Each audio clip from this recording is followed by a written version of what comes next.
गुजरात के आप सभी के लोगों ने मुझे भरपूर आशीर्वाद दिया और बाद में देश के कोटि कोटि जनों ने भी मुझे आशीर्वाद देने में कोई कमी नहीं रखी। आपके इस आशीर्वाद की शक्ति से मैं दिन रात देशवासियों की सेवा में जुटा रहा हूं। इन वर्षों में देश ने वो फैसले लिए जो अकल्पनीय थे, अभूतपूर्व है। इन वर्षों में देश ने दशकों पुरानी बेड़ियों को तोड़ा है।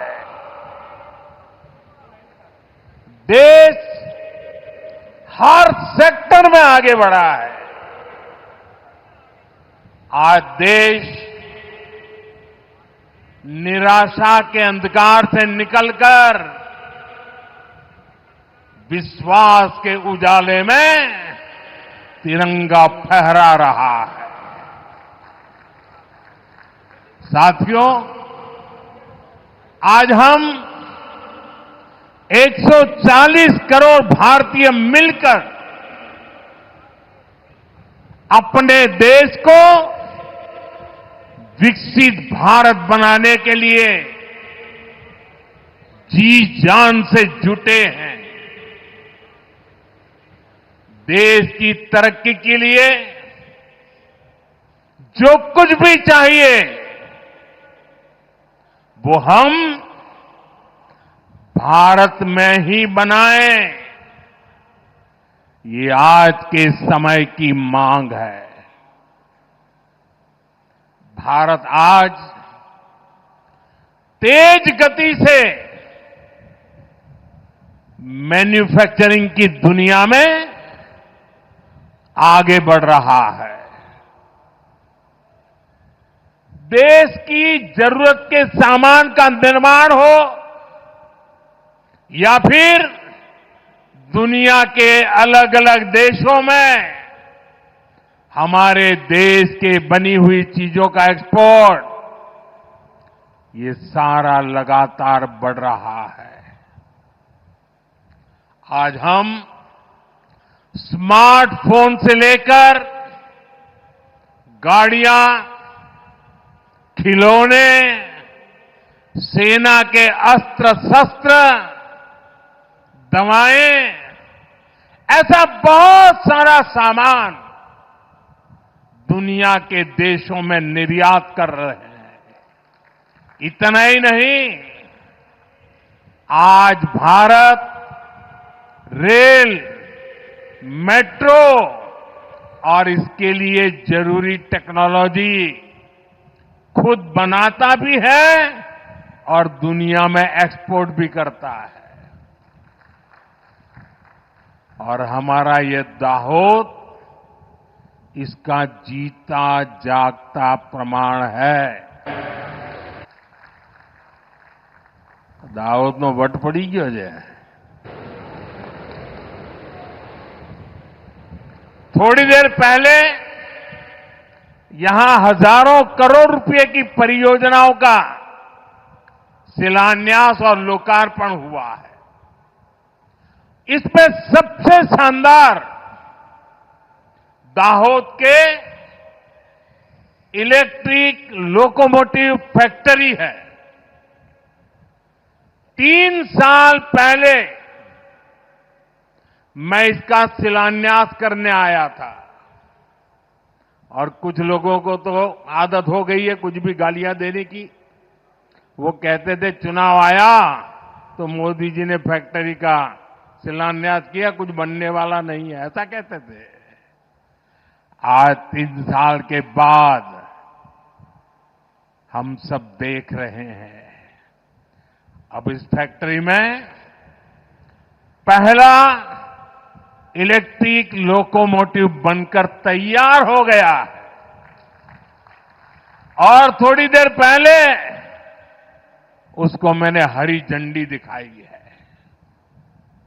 ये गुजरात के लिए, देश के लिए गर्व की बात है। आज गुजरात को एक और उपलब्धि हासिल हुई है। गुजरात के 100% रेल नेटवर्क का बिजलीकरण पूरा हो चुका है। मैं इसके लिए भी गुजरात के मेरे सभी भाई बहनों को बहुत बहुत बधाई देता हूं। भाइयों बहनों, यहां आने से पहले मैं बड़ोदरा में था। वहां हजारों की संख्या में माताएं बहनें आई थी। वे सभी बहनें देश का, हमारी सेनाओं का अभिनंदन करने वहां पहुंची थी। उन्होंने इस पावन कार्य का निमित्त मुझे बनाया। मैं इसके लिए हमारी मातृशक्ति को नमन करता हूं। यहां दाहोद में भी आप सभी ने, माताओं बहनों ने तिरंगा झंडा हाथ में लेकर के ऑपरेशन सिंदूर के लिए अपना ढेर सारा आशीर्वाद दिया है। दाहोद की ये धरती तप और त्याग की धरती है। कहते हैं कि यहीं दुधिमती नदी के तट पर महर्षि दधीची ने सृष्टि की रक्षा के लिए देह का त्याग किया था।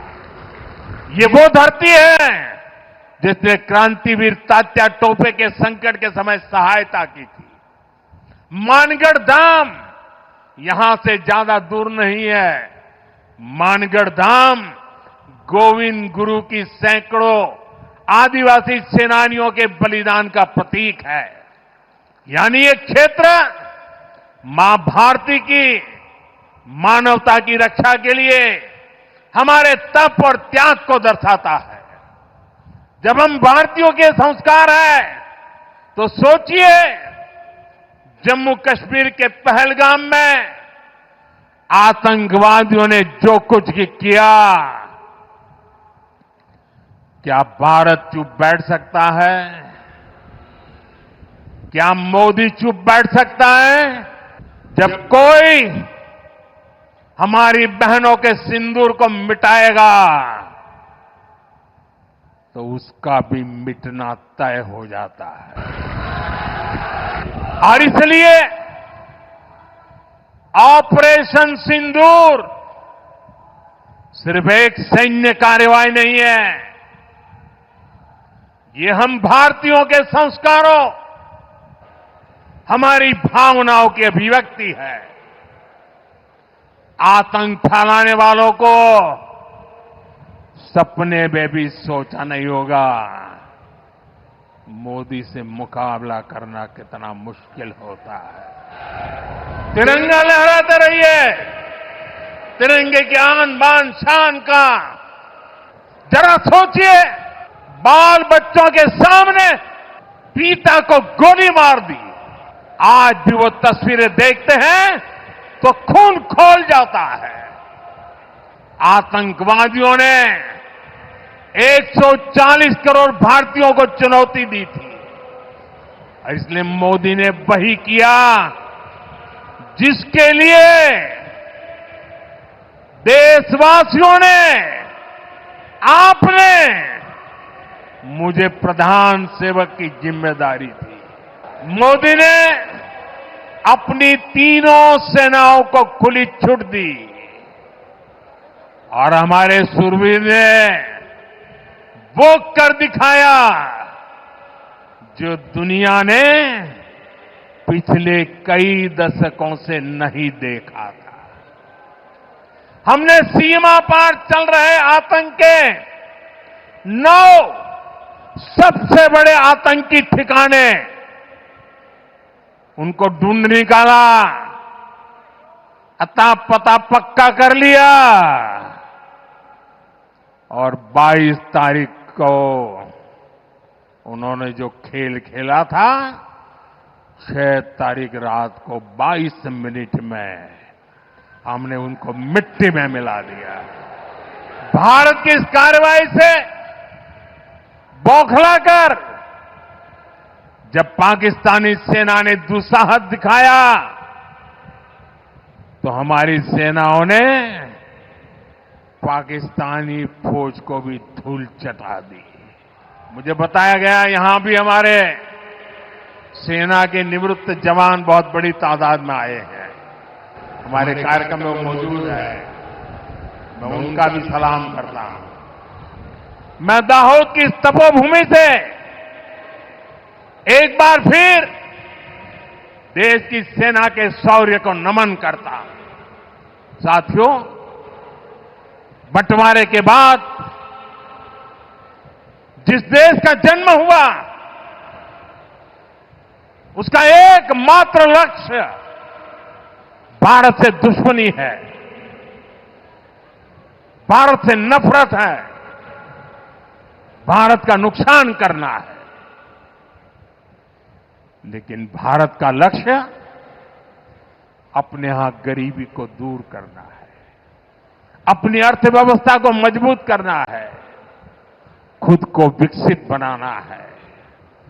विकसित भारत का निर्माण तभी होगा जब भारत की सेनाएं भी मजबूत होगी और हमारी अर्थव्यवस्था भी दमदार होगी।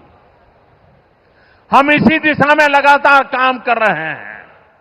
साथियों, दाहोद में बहुत सामर्थ्य है। आज का कार्यक्रम तो इसकी एक झलक भर है। मुझे आप सभी परिश्रमी साथियों पर पूरा भरोसा है, देशवासियों पर पूरा भरोसा है। आप इन नई सुविधाओं का भरपूर सदुपयोग करें और दाहोद को देश के सबसे विकसित जिलों में से एक बनाएं। इसी विश्वास के साथ एक बार फिर आप सभी को बहुत बहुत मैं बधाई देता हूं। ऑपरेशन सिंदूर के सम्मान में खड़े होकर के तिरंगा फहराइए, सबके सब खड़े होकर के तिरंगा फहराइए और मेरे साथ बोलिए, भारत माता की, भारत माता की।